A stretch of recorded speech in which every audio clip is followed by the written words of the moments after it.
All right, let's dive right into this explainer. Today, we're uncovering how a simple, everyday dish actually opens the door to understanding Spain's incredibly complex 20th century history. We're going to explore how food, economics, and culture all intertwine in some pretty fascinating ways to build a national identity. So, to really get to the heart of Spanish identity, we've got to start with a culinary question. It sounds simple, right? What makes the perfect Spanish tortilla? But I promise you, this sparks absolute mouth-watering debate across Spain today. If you walk into literally any tapas bar, you'll quickly find out that this humble dish is the subject of serious national passion. Welcome to the Great Tortilla Divide. On one side, you've got the Concebolistas. That's about 72.7% of folks who say, yes, absolutely, bring on the onions. And on the other side, the Sensibilistas. These are the purists who insist the dish must only contain potatoes, oil, egg, and salt. No exceptions. Now, it's a super lighthearted debate today, but the ingredients themselves tell a much, much deeper story of survival. Which brings us to Section 1, the iconic tortilla española. Because to truly grasp modern Spain, we have to trace the surprising, necessity-driven history behind its most famous dish. You know, the tortilla wasn't born in some fancy royal kitchen. It was born out of scarcity and war, basically designed to stretch just a few ingredients to feed a lot of hungry people. If we trace it back, historians are kind of all over the place. Some say 1665, claiming the recipe was learned by Spanish prisoners during the Portuguese Restoration War.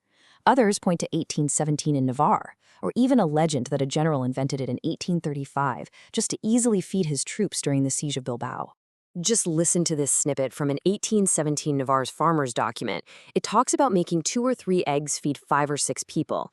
It really highlights how the potato, which, by the way, was initially a totally misunderstood import from the Americas, fed mostly to animals, became this absolute lifesaver to alleviate terrible famines in the 19th century.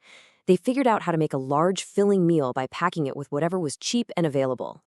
And that concept of food as survival brings us to Section 2, food as state control. Moving into the 20th century, the state actually started regulating civilian diets to exert political control and fund the military. In 1936, the government introduced something called the one-dish meal day. Imagine going out to eat, or even sitting at home, being legally required to eat just one simple dish, but having to pay the price of a massive multi-course meal. The 40 to 60% difference, that went straight into the pockets of the nationalist government during the Civil War. So the takeaway here is that food was explicitly weaponized. The authorities used it to monitor who was loyal and to enforce financial compliance. If you didn't pay that price difference, you were fined. And get this, your name went on a public list of bad patriots. The funds generated from this whole scheme were channeled into wartime efforts, orphanages, and social programs. That specific one-dish meal program finally ended in 1942. But, well, that wasn't the end of food control. Actually, things got stricter. Because of severe post-war scarcity and massive inflation, the state rolled out a formal rationing system using stamps that dragged on for an entire decade. Now, this extreme civilian rationing was just one small piece of a much larger macroeconomic puzzle. Welcome to Section 3, Spain's era of autarky. This was a sweeping attempt by the Francoist regime to make the Spanish economy entirely self-sufficient. The economy was essentially walled off from the rest of the world. From 1939 to 45, the economy was heavily tied to Axis powers. Then total isolation hit between 45 and 50. France closed its borders, and the United Nations explicitly banned Spain from joining. It literally wasn't until the 1950s, during the Cold War, that the U.S. began to engage with Spain as an anti-communist ally, which finally started to stabilize things. So how did the Francoist regime respond to being completely shut out? They essentially embraced it. They framed economic self-sufficiency not as a punishment from the outside world, but as a core tenet of national pride. As the regime argued, this isolation was simply Spain asserting its right to live according to its own spiritual values, completely free from foreign interference. Faced with this total isolation, we enter Section 4, rebuilding through state intervention. The state decided to completely restructure the economy from the top down. This authoritarian approach was known as national syndicalism. The government basically stepped in and micromanaged everything. Independent unions banned, striking criminalized as sedition.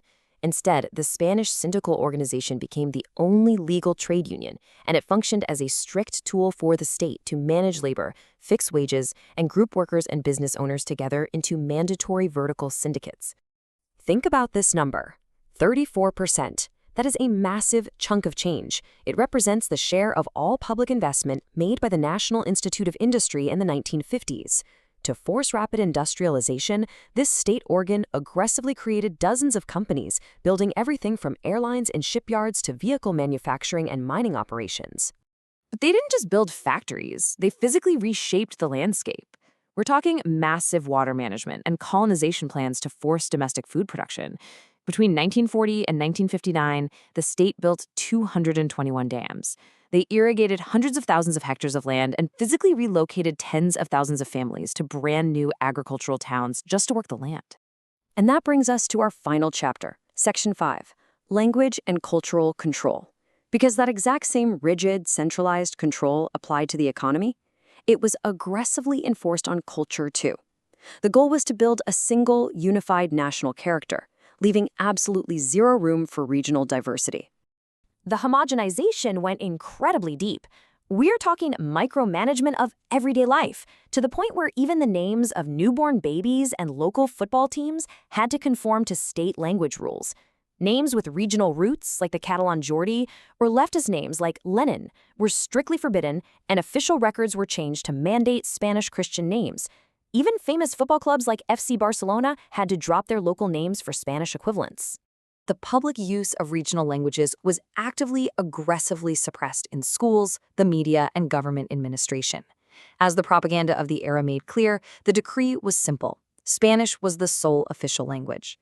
This policy completely marginalized Catalan, Basque, and Galician, pushing them strictly into private domestic spaces. So as we wrap up this explainer, I want to leave you with this provocative thought. Perhaps it's precisely the tension between those severe historical restrictions and enduring local culture that makes Spain's identity, much like its fiercely contested tortilla, so undeniably fascinating today. The push and pull between top-down state control and the everyday resilience of the people has forged a deeply complex, vibrant nation. Thank you so much for joining me, and I encourage you to keep questioning the history behind the things we consume every single day.